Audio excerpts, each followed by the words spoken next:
पहचान बड़ी सी है। उस पहचान के आधार पर हमारे देश में यह भी सोचा जाना चाहिए कि हम कोई भारतीय अनुवाद दिवस के बारे में सोचें। हालांकि दिवस तो आजकल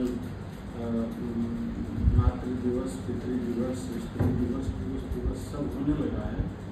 ऐसा कुछ परिवर्तन नहीं आ जाएगा अनुवाद की जिंदगी में दिवस बन जाने से, मगर संत जेरोम जिस पाए के अनुवादक थे, लगभग उसी पाए के अनुवादक आधा चीनी और आधा भारतीय मार्जी हुए।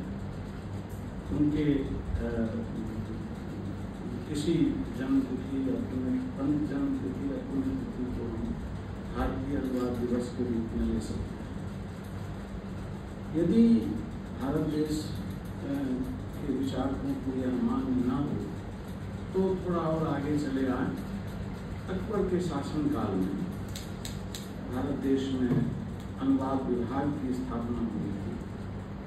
वहाँ भी किन्हीं को रुकना ना हो तो चले गए तुलसीदास की तरफ। तुलसीदास ने अनुवाद के क्षेत्र में बहुत बड़ा काम किया और रामचरितमानस को मैं संस्कृत में जो राम कथा की परंपरा थी उसका आत्मसातीकरण मानता हूँ, जो कि 16वीं शताब्दी की भारतीय राजनीतिक, आर्थिक, सांप्रदायिक भी सब हर तरह से सोचकर उस ग्रंथ की रचना हुई थी। तो ये न माने कि तुलसीदास ने लिखा तो सही स्वांतः सुखाय रघुनाथ गाथा, पर वो रघुनाथ गाथा के बजाय उस समय की घोर राजनीतिक कृति है।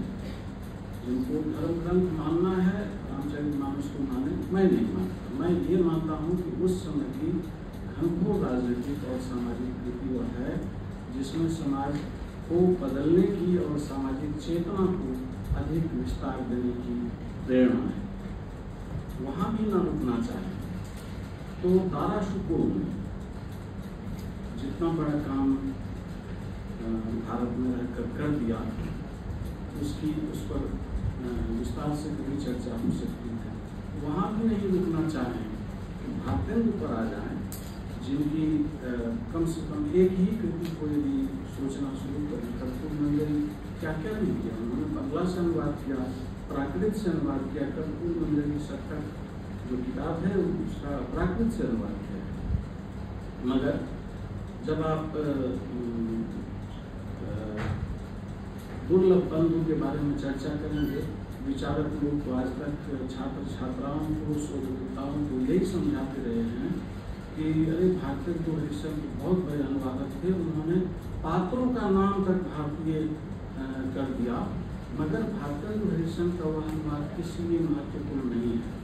महत्वपूर्ण इसलिए है कि वह भारतेंदु हरिश्चंद्र उस किताब का अनुवाद उन दिनों उन्होंने इसलिए किया था कि भारत को मैकाले के भाषण के बाद भारत को एक लूटने वाली जगह बनाने के क्रम में अंग्रेजों ने जो यहाँ की जनता को वर्नाकुलर, रस्टिक, बैकवर्ड ये सब करना शुरू किया था।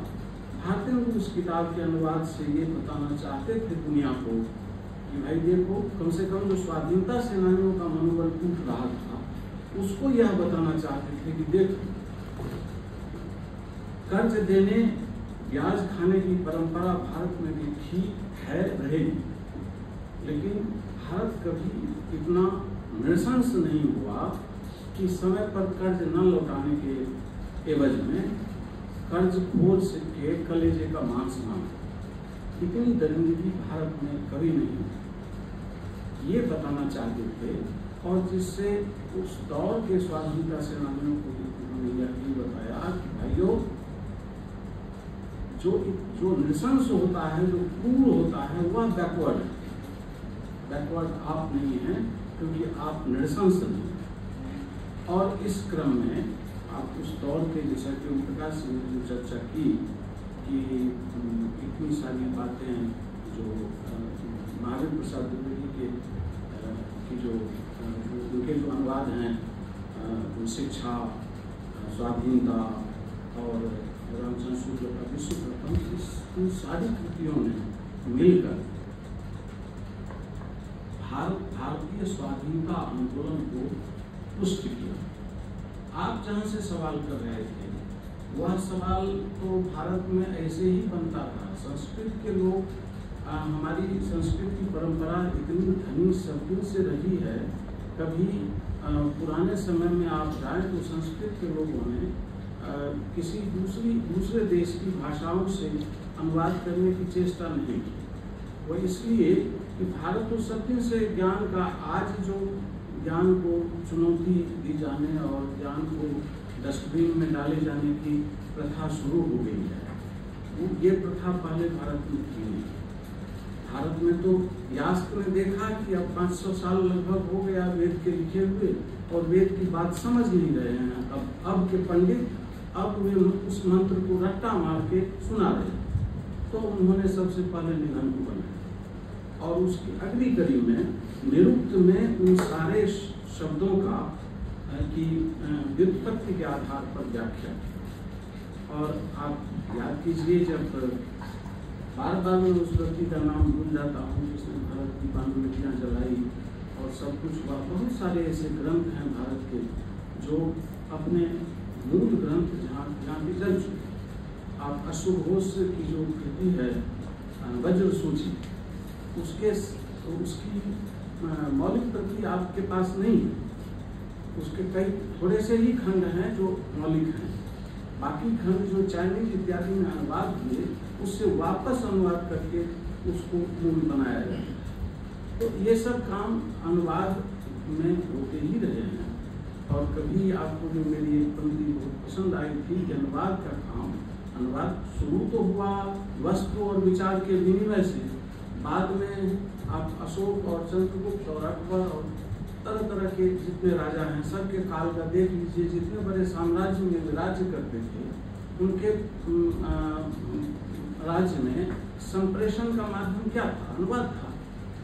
क्योंकि इतने बड़े क्षेत्र में एक भाषा से काम उनका चलने वाला नहीं। स्वयं वे न जानते हों, स्वयं अनुवाद न करते हों, लेकिन उनके राजपाट में ऐसे अनुवादकों की बहाली थी। और उन दिनों अकबर के समय तक या दारा शुको के समय तक अनुवाद तो यह था कि दुनिया की किसी एक भाषा में ज्ञान उपजा है तो ये मेरी भाषा में भी चली जाए, जैसा वर्षा जी ने कहा।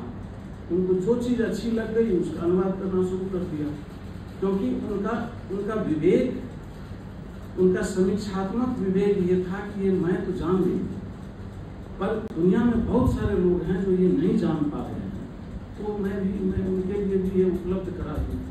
इस समीक्षात्मक विवेक के साथ अनुवादक अनुवाद करते थे। आज जिस अनुवादक की आप चर्चा कर रहे हैं उनको यदि पहले ही पूछिए, मैं जिसको कोट अनकोट कहूँ अनुवाद चेतना, आज के अनुवादकों की अनुवाद चेतना क्या वर्षा जी से आप किसी भी किताब का कहेंगे कि आप अनुवाद कर दीजिए तो आपकी फरमाइश को तो अनुवाद करेंगे नहीं। ऐसे अनुवादक हैं आनंद स्वरूप वर्मा, यहाँ पर 2 शोधार्थी हमारे अनुवाद के हैं जो आनंद स्वरूप वर्मा के कामों पर ये अनुवाद कर रहे हैं। इस समय इंडिया टुडे है किताब, जिसका अनुवाद शुरू में उन्होंने किया अंग्रेजी से रजनी पामदर, रामविलास शर्मा ने। उसके बाद उसके फुल वर्जन का अनुवाद ICHR के फेलोशिप पर आनंद स्वरूप वर्मा ने किया, और बाद में उसके रिलीज वर्जन का अनुवाद ओम प्रकाश सिंघल ने किया। ये सब पर काम हो रहा है, और ये काम जब आगे आएगा तो जो कभी मैंने कहा था कि अनुवाद का काम 1 मिनट के लिए रोक दिया जाए तो दुनिया की सांस रुक जाए। ये अनुवाद इस समय वो जो लोग, जो प्रकाशक ये कहते हैं किताब पर अनुवादक का नाम नहीं देते हैं, ये उनकी अज्ञता है। और उनकी अज्ञता ये है कि अनुवाद में कोई यदि गड़बड़ी है तो सारा ठीकरा उन्हीं के सिर फोड़ा जाए, मगर अनुवादक के नाम के महत्व से ही वह कृति जानी जाएगी। आनंद स्वरूप वर्मा को आप जब देखेंगे तो घनघोर संकट में काल में जिस समय थे, उस समय भी उनको एक विज्ञापनों का एक बंडल दिया गया कि मजा आ जाएगा यार, इसको रात भर में आप अनुवाद कर दीजिए। और उन दिनों जो रेल वालों का जो हड़ताल हुई थी, उस हड़ताल के कारण उसमें जो सरकारी प्रतिरोध के नारे थे उसका अनुवाद करने दिया गया। उन्होंने 2 विज्ञापन उलट के देखा, कहा इसका अनुवाद मैं नहीं करूँगा। उसने पूछा क्यों नहीं करेंगे, तो कहा कि मैं तो हड़ताल के समर्थन में, और जब समर्थन में हूँ तो इस नारे का अनुवाद मैं कैसे करूँ। अनुवाद क्रांति है, क्योंकि क्रांतिकारी ही मारे जाए। आप पश्चिम में देख लीजिए, टिंडेल को अनुवाद के कारण कि लैटिन से अंग्रेजी में इसने अनुवाद कर दिया, ये 14वीं शताब्दी की बात, कि लैटिन से ये आदमी ये कैसा अभागा है, लैटिन देवता, जबकि उसे मालूम होना चाहिए उस समय के पादरियों को और उस समय के सत्ताधीशों को कि जिस लैटिन की बात हम कर रहे हैं, इस लैटिन से पहले हिब्रू की मूल भाषा, ये बाइबल की मूल भाषा तो लैटिन थी नहीं। लैटिन में तो सबसे पहले लाया गया जेरोम द्वारा, और उससे पहले तो सारे दुनिया के लोग सेप्टुआगिंट से काम चलाते थे, जो एक अबूझ सा अनुवाद था। और उस अनुवाद को जनोपयोगी बनाने के लिए संत जेरोम ने इतना किया कि उनको हिब्रू आती थी, लेकिन असली हिब्रू सीखने के लिए यरूशलेम जाकर वहाँ रहे, और तब उन्होंने हिब्रू सीख कर फिर उसके अनुवाद में आए और फाइनली अपना निर्णय दिया कि शब्दानुवाद भाषा के दारिद्र्य की पहचान है, भावानुवाद की जरूरत है, जिसको आगे के बहुत ढेर सारे अनुवाद चिंतकों ने यही किया। यही हाल आप याद कीजिए 16वीं शताब्दी में आकर फ्रांस में हुआ, शोभाजी चली गई, एतिन दोले को पांडुलिपि समेत जला दिया गया, और टिंडेल को जो मारा गया कि पहले उन पर मुकदमा चलाया। जाहिर है कि एक बार मुकदमा चल जाए, आप देख ही रहे हैं दुनिया में क्या क्या हो रहा है, एक बार मुकदमा हो गया तभी समझना चाहिए कि इनका जाना तय। मुकदमा हो गया, 1 साल तक मुकदमा चला गया, उसके बाद कंठ दबाकर उसको मार दिया गया। क्रूरता देखिए कि इससे भी संतोष नहीं हुआ तो टिंडेल को खूंटे पर टांग दिया और तब जला दिया। विलियम इनके एतिन दोले के साथ फ्रांस में यही हुआ 16वीं शताब्दी में। कम से कम हम भारतीय हैं, इस पर तो गर्व कर सकते हैं कि इस तरह के क्रूरतापूर्ण रवैये यदि भारत में अपनाए जाते तो भक्ति काल के कम से कम अष्टछाप के तो निश्चय ही सारे कवियों को जलाकर मार दिया गया होता, क्योंकि इन सब ने भी वही अपराध किया था जो उन्होंने किया था। संस्कृत देवताओं की भाषा है, उसकी चीज को उन्होंने ब्रजभाषा में ला दिया, उसकी चीज को हिंदी में ला दिया, उसकी चीज को अवधी में ला दिया। तो ये सब काम तो यहाँ हुए, लेकिन हम भारतवासी कम से कम इस मामले में तो ऐसे हैं, ये सब काम अनुवाद में होते रहे हैं।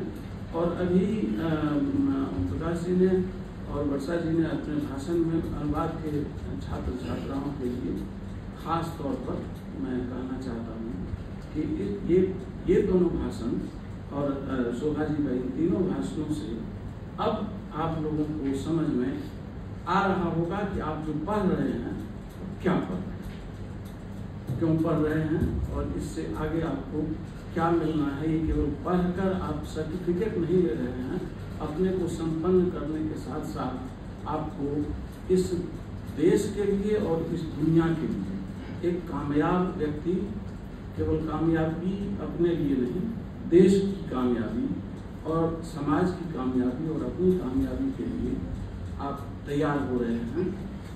मैं समझता हूँ कि स्पष्टीकरण तो ओम प्रकाश जी ने ही दे दिया था, शायद आपकी बात क्लियर हो गई। आइए।